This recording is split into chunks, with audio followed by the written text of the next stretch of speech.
हम छात्रों को नहीं, यहाँ पे सरकार को एडवाइस कर पाएंगे। देखिए, छात्र तो सही स्टैंड लेके बैठे हैं। अब यहाँ के हम छात्रों को थोड़ी समझाएंगे कि आप गलत कर रहे हो।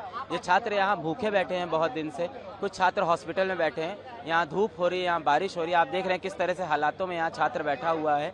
और ये छात्र जब अपने हक की आवाज़ उठाता है तो झारखंड सरकार उसके ऊपर लाठीचार्ज कर देती है, रात के अंधेरे में लाठीचार्ज करती है, इनके ऊपर टीयर गैस फेंकती है, वाटर कैनन चलाती है। छोटे छोटे बच्चों के ऊपर ऐसा करते हैं।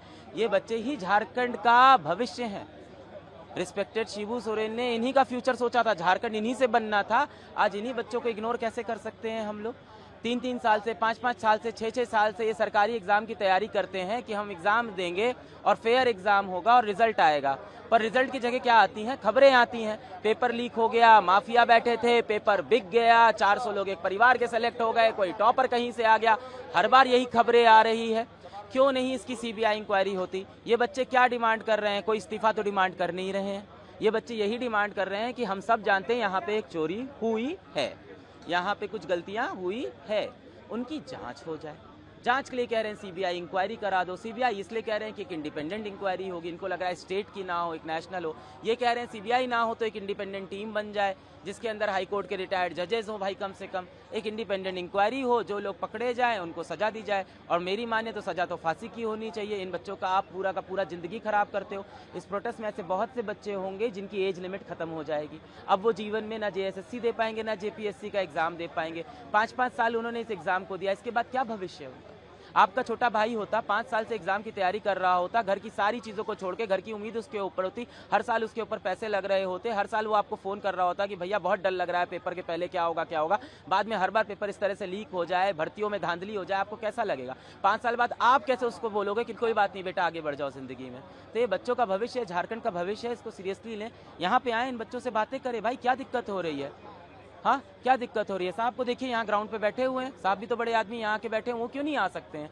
तो झारखंड के सीएम साहब से यही निवेदन होगा, सबसे पहले तो आए बच्चों के बीच में, उनके ही देश के बच्चे हैं, उनके ही प्रदेश के बच्चे हैं। आप लाठीचार्ज टीयर गैस की बात कर रहे हैं, इसी सरकार में 2 मंत्री हैं, एक का कहना है कि लाठीचार्ज हुआ ही नहीं, हाँ, और एक का कहना है कि एसओपी के तहत जो मिनिमम कार्रवाई हो सकती थी वो हुई, यानी लाठीचार्ज एसओपी बताएगा। तो फिर वो जाने, इसका मतलब जनता है, जनता सब देख रही है।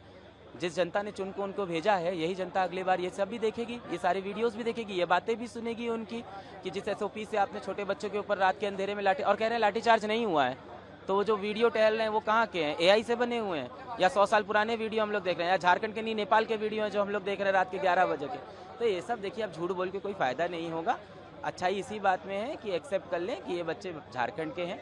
हर कोई साथ में जोहार झारखंड बोलता है, दिल से बोलता है। इन बच्चों के अंदर बहुत फीलिंग है झारखंड को लेके, और मुझे लगता है यहाँ के सीएम साहब के अंदर भी है, उस फैमिली के अंदर भी है। तो मुझे लगता है उनके अंदर भी वो फीलिंग है। उस भाव को वापस जगाएं, वापस बच्चों के बीच में आएँ, बातें करें और सॉल्व करें। इतना बड़ा मुद्दा नहीं है, यहाँ कोई रेजिग्नेशन की मांग नहीं है कि आप नहीं कर सकते। इससे पहले कि बच्चे और गुस्सा हो जाए, कुछ बच्चे यहाँ भूख हड़ताल में हैं, किसी बच्चे के साथ भगवान ना करे कुछ हो जाए, इससे पहले आ जाइए और उस मुद्दे को संभाल लीजिए। सरकार तो कह रही है कि सीबीआई की जरूरत नहीं है, सीआईडी जांच हो रही है, जो बहुत अच्छा इफेक्टिव तरीके से हो रही है। बच्चे तो यहाँ नहीं मान रहे। बच्चे तो यहाँ पे सीआईडी की पहली रिपोर्ट जो दिखा रहे हैं उसके अंदर बहुत सारी धांधलियाँ उनको दिख रही है। बच्चे कह रहे हैं सीआईडी जांच होगी तो बात दब जाएगी। तो बात यहाँ ये नहीं कि मैं क्या चाहता हूँ, हम तो क्या है भाई, इन बच्चों की ही आवाज़ है। ये बच्चे यहाँ क्या चाहते हैं? बच्चे चाहते हैं सीबीआई की जांच हो। सरकार वहाँ बैठ के बात करना बंद कर दे, मुझे लगता है सबसे पहले यहाँ आ जाए, बातें आसान हो जाएगी। बच्चों पर एफआईआर भी काफी हुआ है और पुलिस बिल्कुल नहीं होनी चाहिए। का कहना है कि जो एफआईआर हुआ है वो ये प्रोटेस्टेंट स्टूडेंट से उनको नहीं हुआ है, but they were the anti social element जो कि बच्चों के प्रोटेस्ट का फायदा उठाकर माहौल खराब करते हैं, उन पर हुआ है। देखिए, जब भी इस तरह के प्रोटेस्ट होते हैं तो डेफिनेटली कुछ ना कुछ सोशल एलिमेंट्स आ जाते हैं, एंटी सोशल एलिमेंट्स। पर मेरा हमेशा यही अपील होता है कि यहाँ पे बहुत ही मासूम बच्चे हैं, देश का भविष्य, आम घरों से आते थे, बेचारे पढ़ाई करते थे, पहली बार इस तरह के माहौल में आए हैं, उनके खिलाफ ये सब ना करें भाई। आपके देश में उनको किसी भी तरह से मतलब अनकंडीशनल सारी एफआईआर हटा लेनी चाहिए। छोटे छोटे बच्चे देख रहे हैं, कितने छोटे छोटे बच्चे यहाँ पे खड़े हैं, खाना नहीं मिल रहा है, यहाँ पे बारिश हो रही है, कितनी दिक्कतें हैं यहाँ पे। अब इनके खिलाफ FIR करेंगे, शोभा देगा आपको। आप पावरफुल है ना, देखिए जब भी एक पावरफुल आदमी एक दबे कुचले आदमी को दबाता है तो शोभा नहीं देता है। हमेशा कहा जाता है पंचअप करिए, तो सरकार पंचअप करे भाई। अगर सरकार को लड़ना है तो और बड़ी ताकत से लड़े, केंद्र सरकार से अपने हक के लिए लड़े। इन बच्चों से थोड़ी लड़ना है, ये तो उनके प्रदेश के बच्चे हैं, तो कभी भी